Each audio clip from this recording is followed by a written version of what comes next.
I don't know if you guys saw the trailer for The Office, the Australian version. I'm sorry. I'm really sorry about that. Like, as an Australian, I just wanted to apologize to the rest of the world. I'm very sorry. All right? I don't know why this is being made. I'm just embarrassed. To be honest, The Office Australia. We've got a lady boss, which, you know, is a really cool concept. It's like The Office, but with a woman in charge. But it's not Parks and Rec. Parks and Rec already did that. Amazing, brilliant show. I feel like this is so unnecessary, dude. I feel like this is just one of those, like, this is just the Australian entertainment industry, the Australian comedy industry, again proving that we are just fucking incapable of creating anything new. Like, there is a reason why every single very talented Australian just ends up leaving this country, and it's because there are no opportunities. No one's creating anything new. Every job goes to someone who's been on television for the last 20 years. You know, if you turn on the television in Australia, every single comedian on TV has more grey hair than I do, except they're not fucking 30 like I am. They're all 50, 60. Australian TV is for old people in retirement homes, and they will never give a job to anyone under 30 that's a meaningful role whatsoever. They're just not doing it.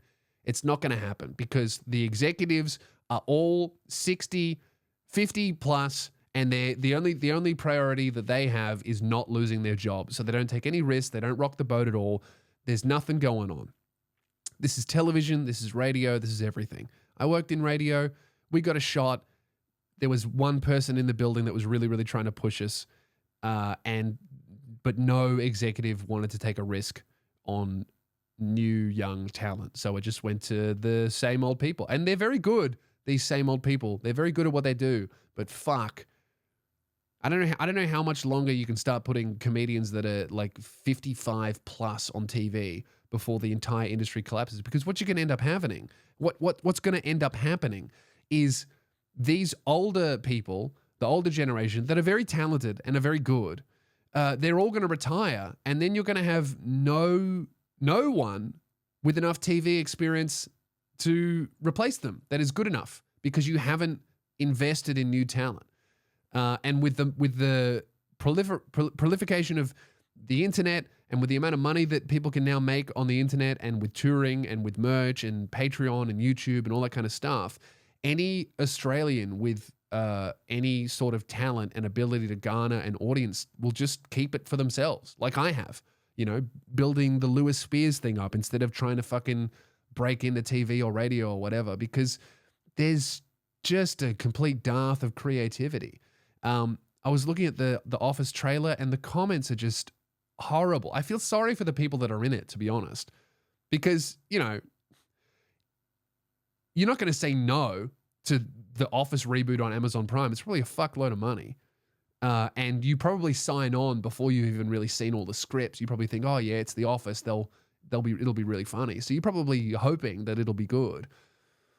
But fuck, the comments are so brutal. Either it's a very unfunny show, or hopefully whoever edited the trailer just doesn't know how to edit comedy trailers. But I don't know. They've got a lady boss. They've got what looks to be a lady Dwight Schrute, and I just think that it's a completely unnecessary reboot because a lot of people are like, oh, why are they making another Office? There's already been two. If you don't know, there's been way more than two of The Office. There's obviously the English one, and that was very successful. And then there was the American one, which was even more successful. But there's actually been lots and lots and lots of different reboots of The Office. But here's the thing. I think that's fine because they're all in different languages and in very, very different cultures, right? So England and America are very different to each other in lots of different ways. But Australia, especially Australian office culture, it's like we're not that different from England or America. So I feel like it's just completely unnecessary. There's been an Indian Office, amazing, right? That's a great idea. I mean, I assume it's good. I don't speak the language, but there's been a bunch of different The Offices in different languages and cultures and ethnicities, and that's what these reboots should be for. They should be for wildly different cultures to enjoy the experience of this hilarious show. But just creating an Australian version just seems like really fucking lazy, especially because we do already have an Australian office that's on fucking, the name escapes me. We've got Utopia. It's about, Australian office workers in government running around just doing nothing and bumbling around, and it's a very funny show. It just seems, I don't know. It just seems like I see that and I just go, oh, I am, so making the correct decision in not wanting to be in this country, because there's just a complete dearth. We're just too small, man. We're too small. There's not enough people, which means there's not enough money, which means there's like fucking 15, 20 people that control the entire entertainment industry.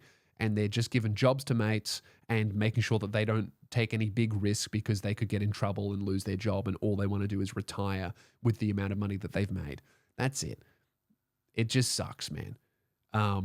And I hope the show is a lot better than the trailer looks. I'm not happy that it's getting dunked on. That's the other thing. Fuck, it looks like, I feel sorry for the people that are in it, because you know that their social media are getting absolutely fucking bombarded with hate over what they would have thought would have been a great opportunity for them. And, there are some very talented people in this show, and it's like, it's not, if the show sucks, it can't really be the actors' fault, unless they're bad actors, obviously. But if they act what they're given really well, but what they're given sucks, there's only so much you can do with it. So that's a shame. It just, I don't know, it just looks very uncreative and lame, and that's Australian TV, because no one takes risks, and anyone with a modicum of talent fucking leaves. I mean, you look at Raka Raka, one of the best horror films of the year. They only really got it partially funded here, and an American distribution company picked it up because no one takes a risk here on something fucking new. And they were making videos for years here. And they could and should have been swooped up by Australian businesses and companies way quicker than they did. But no one wanted to take the risk, because Australians in charge behind the scenes look at the online thing and they fear it as competition. And that, ironically, is what is making them lose to the internet. And also, another thing is fucking, I don't know, this is a little bit too inside baseball. A lot of the management companies that manage all of the entertainers and the talent in Australia also own a lot of the production companies that make the television. So another big problem, and then other ones own a lot of the venues, right, that you can perform in. So another big problem is the management companies are only giving jobs to their clients, and the production, the streaming services and stuff hire a production crew, not knowing that that basically means that this behind the scenes production team is going to fill it only with talent under their umbrella. And that's not just the people on screen, that's also the people that are writing the show. So it's like this, you think you're hiring one team, but you get the entire fucking team, and it's just all of it's funneling back up to this one management company. And there's no diverse talent from lots of different sources, is what I'm saying. And that's a problem. And that's why you have people like Ronnie Chang leaving Australia and instantly getting on the fucking Daily Show in America and becoming one of the biggest comedians in the world, and regularly posting about how much the Australian TV industry fucking sucks, even though he has no reason to do that because he's so successful. But he was always that good here, and he never got a shot because no one took a risk on anyone that was new. And that's still going on. Anyway, guys, I'm on season 2 of F-Boy Island. That's that's my big opportunity.